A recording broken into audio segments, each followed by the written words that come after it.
We're going to do something a bit less serious than normal. We are going to do a Caught in the Wild. No preparation, I don't know all the years. We'll see when we get through the records. But it's just that basically. Records I picked up in stores, fairs, festivals. Some you have seen, some you haven't. Playing is Mournful Moon, Rose Velvet, Synasty. Yes, Nasty. This is on Go to Warwick's. It's been a while since a Go to Warwick's title has graced our presence. There it is. I would describe it as something Gapsog is doing. Again, Gapsog keeps popping up with the intensity of a Bulzer maybe, but there's some synth in there. They're from Greece, and there is that to the melodic, doomy, dead sound. But yeah, thank you to the guy behind this band. They are a two-piece, but he sent it my way. I just had to pay some shipping, but really good looking record, really great sounding record, and the music is awesome. So yeah, that is that. I showed everything. Thank you, Mr. Mournful Moon.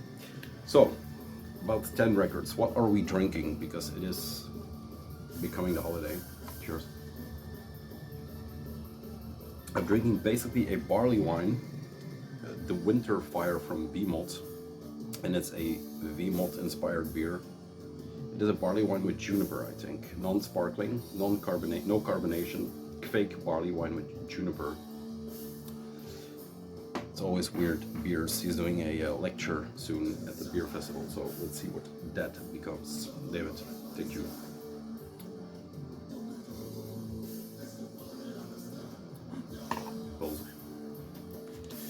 Let's go.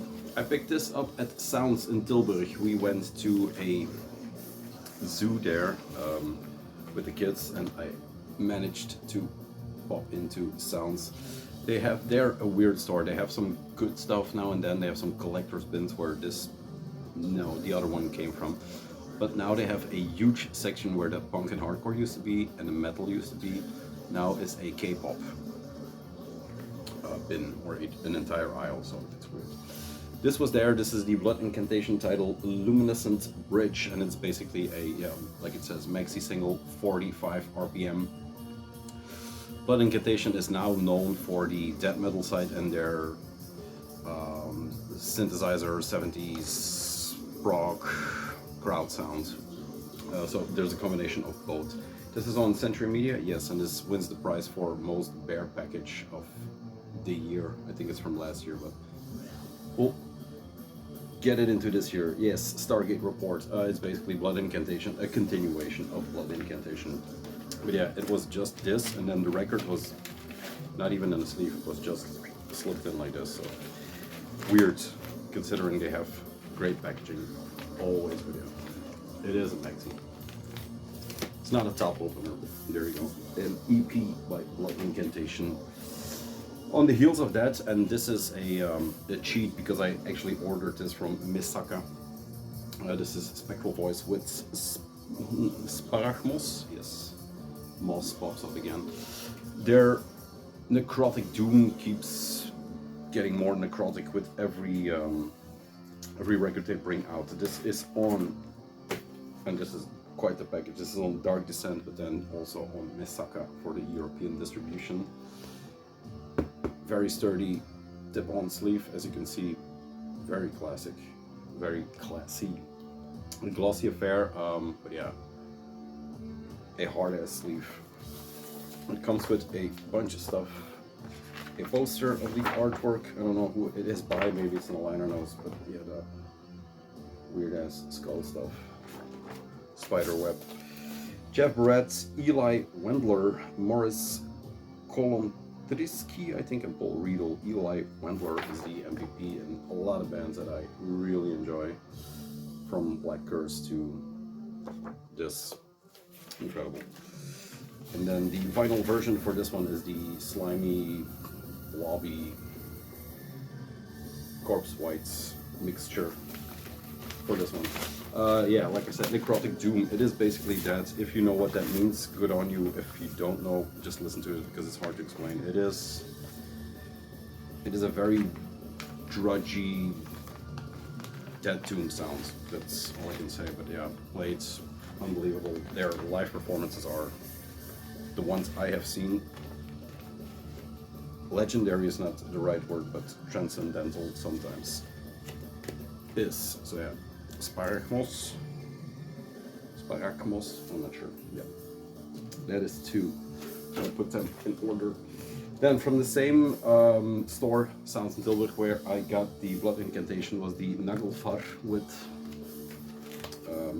Als die Toren sich öffnen, when the doors open, I think.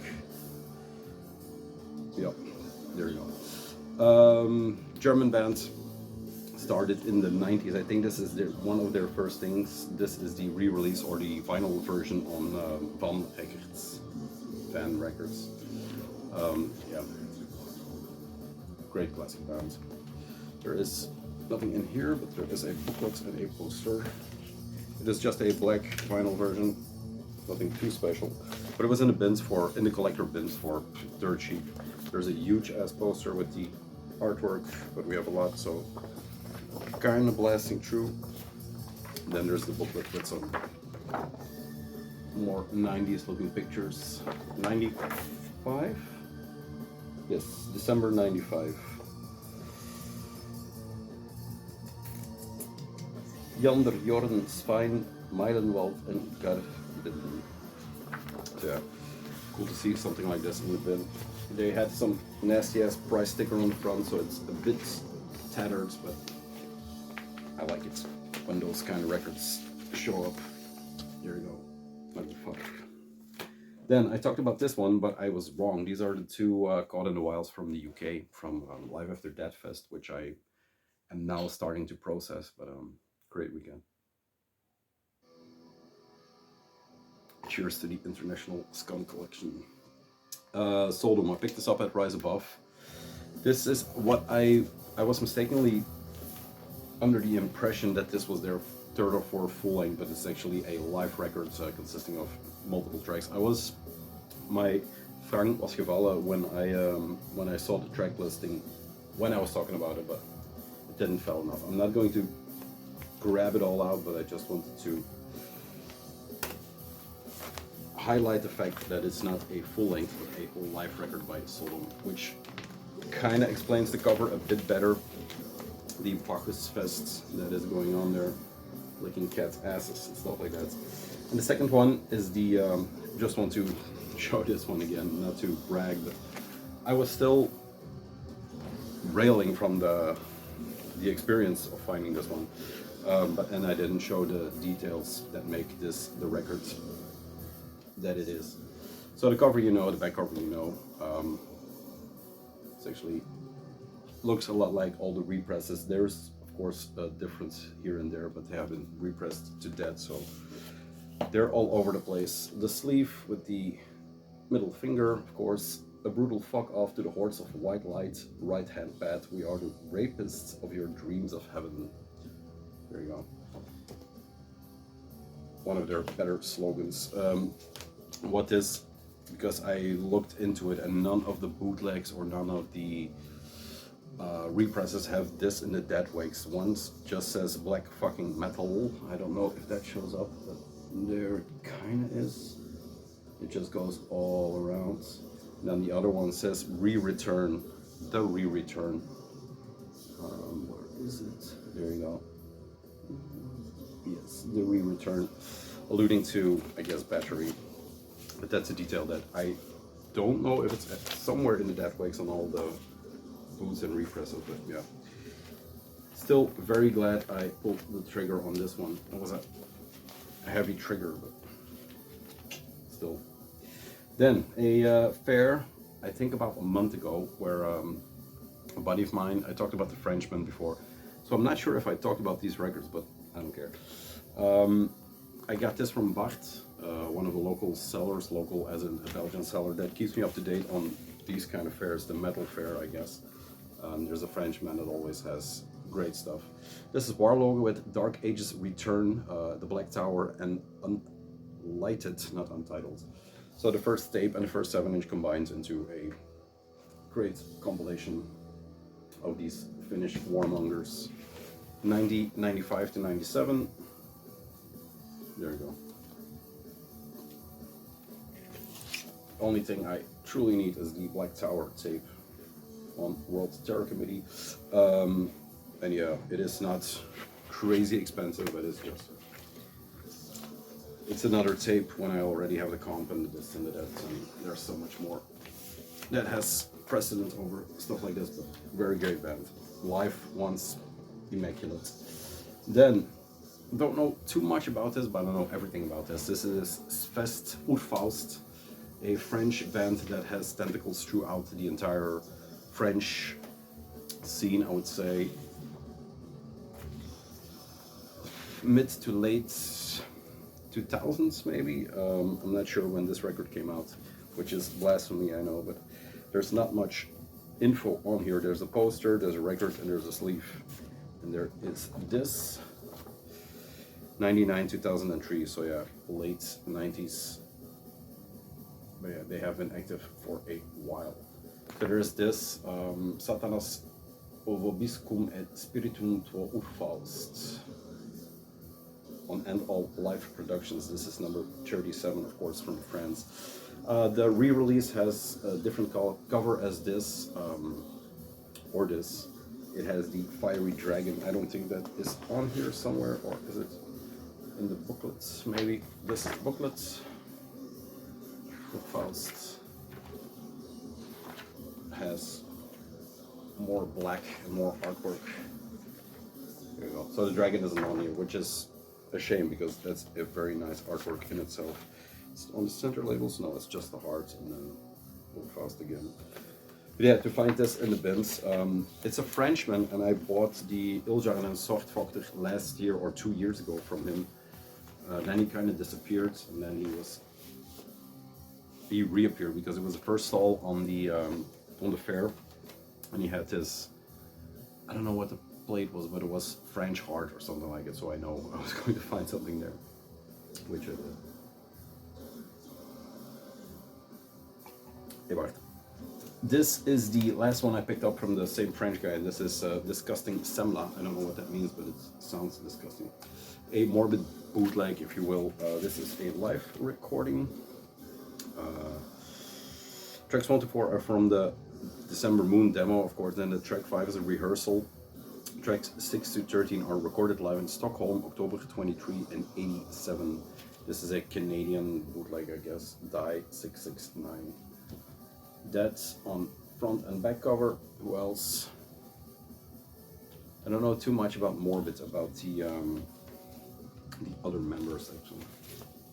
There you go, just a photo of some trees and then the Morbid logo.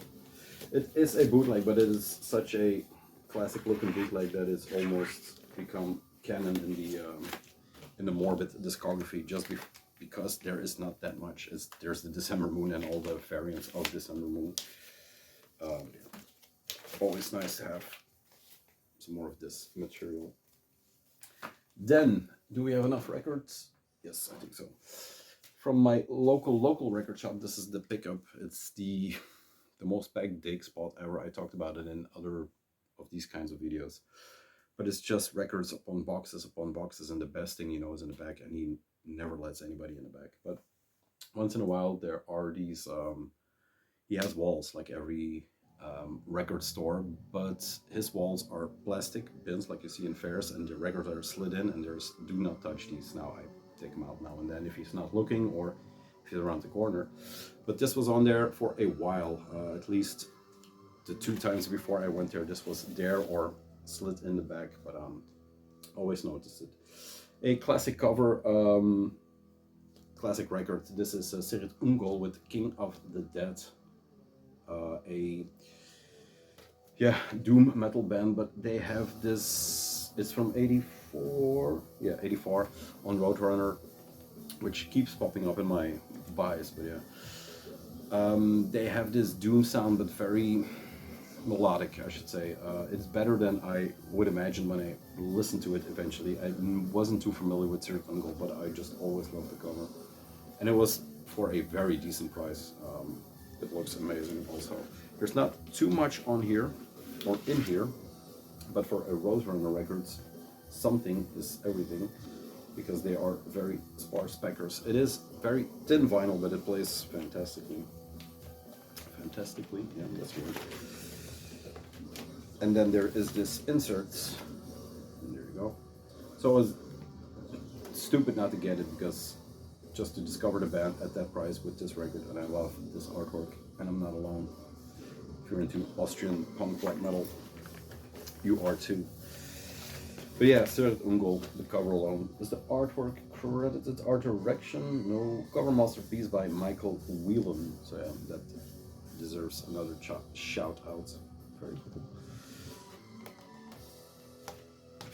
Very, very nice. Funny, leaves some gems out of the back room now and then. This one was there. And then this one I saw a million times. This was there. But I never looked at the price, actually, because I was always flipping through, and it had the label that said damaged or something like it. So I thought it was just that tear, but the entire cover was ripped to shreds. It's sad, so I never looked at it. This is Damn by King Diamond, of course, one of their later full lengths from, here we go, Drugs Are No Fun, of course. This is the Dutch or the Benelux version, manufactured in the Netherlands, but I don't see a year on here. There it is, 1988, sorry. So the big damage was this. It has this extra door or the extra panel on here, but otherwise it's in great shape. It is, once again, a Roadrunner pressing. There you go, just the classic labels. It's a bit thicker than the Third Ungol, but not much. It had the original inner sleeve. It cost me 15 euros. That's a steal. There is no records these days that cost 15 euros. But it also had this, and this is the promo or the commercial booklet, souvenir brochure. I'm sorry. The story so far with an incredible picture of the king. You hate him or love him. I started to appreciate it more because I always listen to it. I have the Merciful Fate stuff too. Always listen to it, but the vocals were always too. I mean, I couldn't quite get into it just because of those high-pitched vocals, and I know that's the ultimate blasphemy. But since I've listened to Gavsok and the Dead, blah blah blah. It kind of clicked on me that the high vocals also have a very hard place within metal, and that a lot of the more falsetto stuff comes from, everything comes from King Diamond. So in retrograde, I'm going back to the King and the Fate. That's it for part 1. I have a nice 5-stack left from a different sort, but that is for part 2. We are still listening to Mournful Moon, but the B-side. I realized I cut the video in half, and the track, I think Kalp and the Name was playing, was just my favorite track. It is the best combination of the two influences. I'm not going to say one band, but the other is Bolzer. So yeah, good records, check it out. The drops of Danny are always incredible. Of course I want to get stuff from there, but it's too much. I mean, look at it. This is the first batch I bought, once again, when I sell a part of the collection, which is kind of coming to an end, I guess, because I reached everything, or I filtered everything for now that I wanted to see leave or that I didn't need anymore. But I did one more big sale. I went to London, there was enough money, but this was before London, so I always, when bulk leaves, I buy bulk, just to know that that part of the collection has become this. And this was the first thing I got. This was in my local record store, and I went with my boy Sid, and instead of him popping him down and just giving him some chips or whatever he wants to do to keep him busy, I just set a chair down next to me and said, "Find Daddy a record," and he picked this one after 4 tries. I should say that I said no, not this one. This is Anthrax with their Fistful of Metal, also 80s somewhere. Is it on here somewhere? Ralph would know, but he's not here, of course. 83, Jesus Christ, I was at 1. Yeah, the cover does something weird. It almost is a Bisgrave cover if you look at it, because what is going on there, I don't know. Yes, his jaw is busted, but I don't know, it's a weird cover. Joss P. But yeah, he pulled this out, Fistful of Metal. The first Anthrax, I guess, I'm not too familiar with. This is my second Anthrax I have. Yeah. Dead Rider, Metal, Thrashing Mad. I'm 18, that's problematic, I guess, that song. Panic, Subjugator, Soldier of Metal, Dead from Above, Wolves, Anthrax, Across the River, and Howling Furies. Howling Furies. There you go. The vocals on here were Neil Turbin. They have a shit ton of vocals, and this is one of the bands that has so much releases that it's just hard for me to get into. Once again, a Roadrunner. There you go. They press a lot of good shit for our part of the world.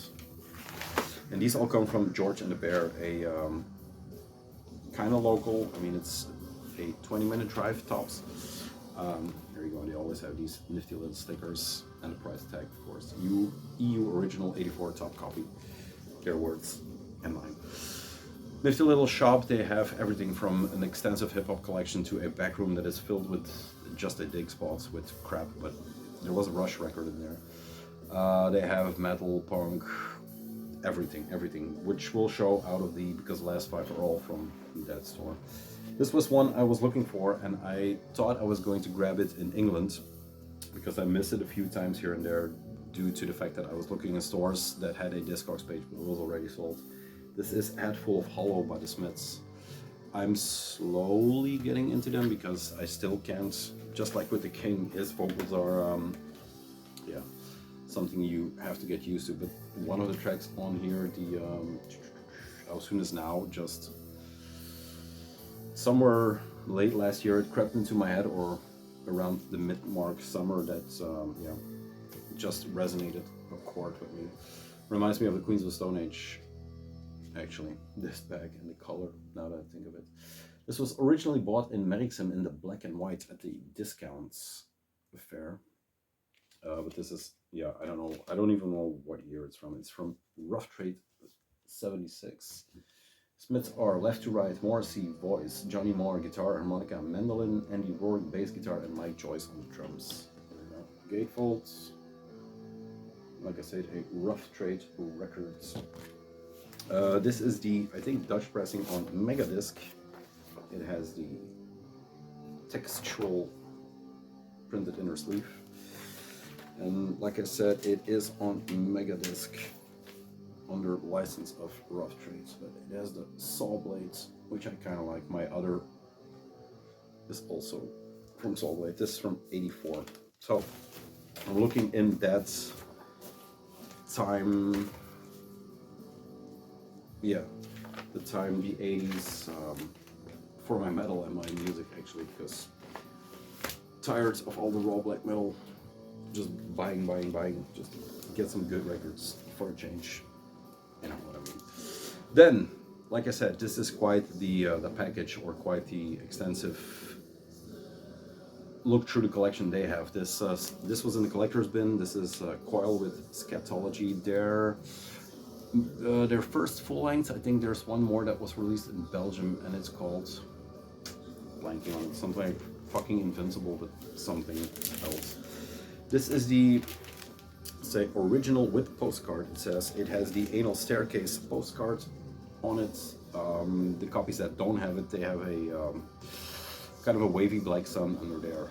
I don't know if it's a cover-up because of the cover was, you know, the black sun, but I don't know the story about it. This is the perfect copy for me because it has cigarette or coffee marks on here. It's weathered perfectly. It looks just amazing, and I couldn't leave it there.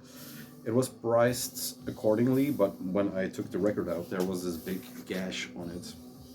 I'll show the inner first. Here are the two guys. Coil is it's like Asuka or Ashworm or Rune Boy. There you go. It's very hard to classify, but it's early industrial mixed with folk, just like they do. It's English. It is where 9 Inch Nails maybe look to for some inspiration here and there. Definitely, they have an extensive discography, and they are still going. This is on, what's the record label? I think this is self-released, but I could be mistaken. Made in England. Yeah, I don't know. It says here Force and Form K422, but yeah, Solar Ledge, the Sewage Worker Birthday Party, God That Deathhead, Cathedral in Flames, which is Dungeon Synth-esque, Ubu Noir, Panic, At the Heart of It All, Tenderness of Wolves, The Spoiler, and Clap. There you go.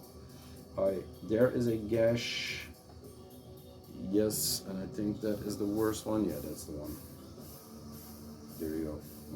One and a smudge, but it actually plays fine. I listened to it in the shop, and the owner cuts me a deal most of the times, and he cut me a deal on this one. Not so much on the rest because they're all great records in top condition, but he cut me a deal on this one. So, like I said, the perfect copy to get into Coil.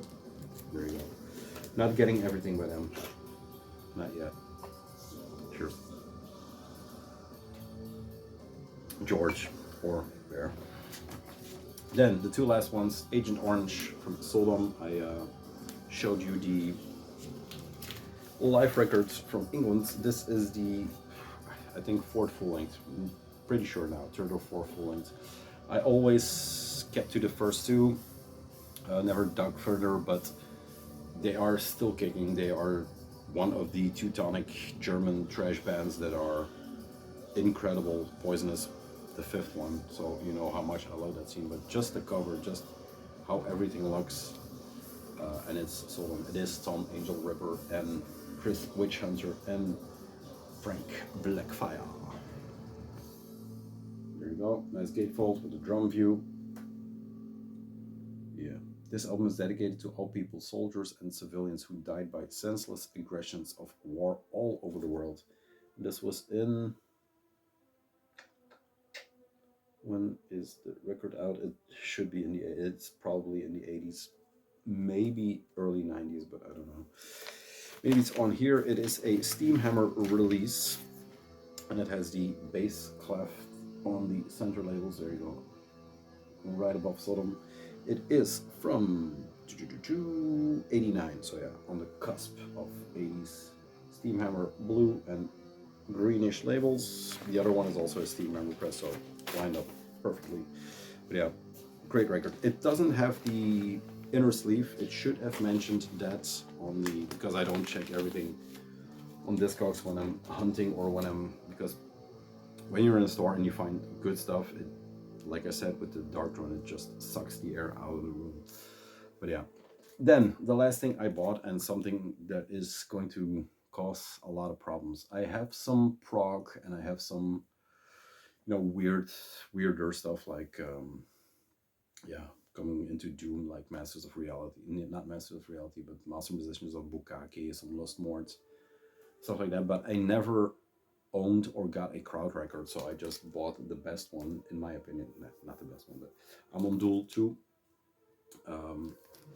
with the Yeti album, and this is a UK pressing, if I'm not mistaken, an original texture sleeve on Liberty Records.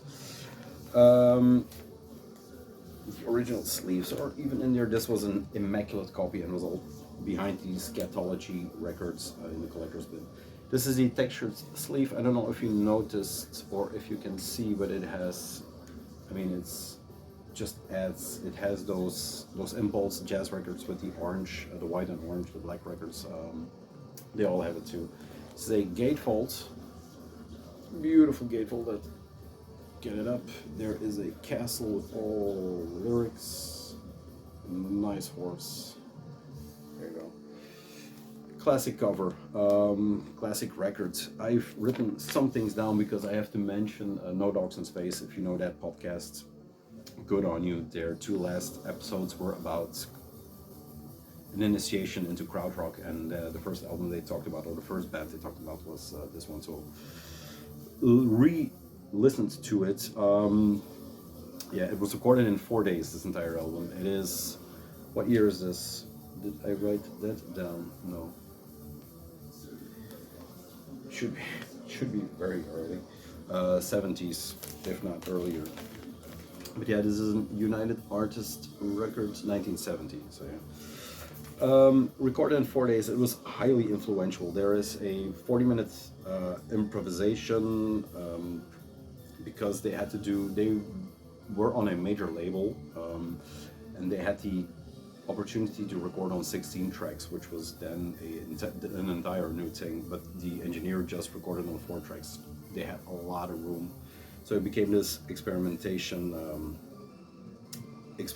thing, and it is hard to explain how weird it is from the 70s. They came out of this movement that was opposed to everything that happened in Germany and that wanted to create new music, and new opportunities, a new life, and a new identity for themselves. And they were the original punks, maybe. It also has its commune feel because there's a lot of that stuff, which resulted in the fact that you have Amundul 1 or Amundul and then Amundul 2. On the cover is Wolfgang Kischke. I'm not going to bore you with the entire... It's not boring, but it's just so much. Listen to No Dogs in Space. It goes from commune to commune, from protest to protest. The Baden-Meinhof kind of links up with it. But Wolfgang Kischke was the sound guy for them. And he decided that the pressure of whatever was going on was too much, so he went back to his parents' cabin. He took some acid, he went outside, he got free, but he was frozen to death and the wolves ate him. That's him. So he is portrayed as the harvester, or the harvester of death on this record, which, I mean, the thematics and check it out. Listen to the podcast, listen to the records. Is there anything more I had to say here? There's a lot, but just listen to it. The Frozen Man was the end for this record, but I love this. I have always loved this image, and to now finally add it to the collection. The dangerous stuff is I now want more, but there was one at Rise Above that I refused or that I ignored, so we're doing good for now. That's it. Another stack. I just wanted to get it out of the way because it's building. A lot of shit is building. That's it. Have a nice weekend. I'll try to upload this as soon as possible so I can wish you, or wish you a nice weekend. That's it. There you go. Another Caught in the Wild. There were some black metal injected in there. There will always be, but yeah, there will be more, and I will return soon. Have a great weekend, and I'll see you, I don't know, next week at this rate. There you go. Bye.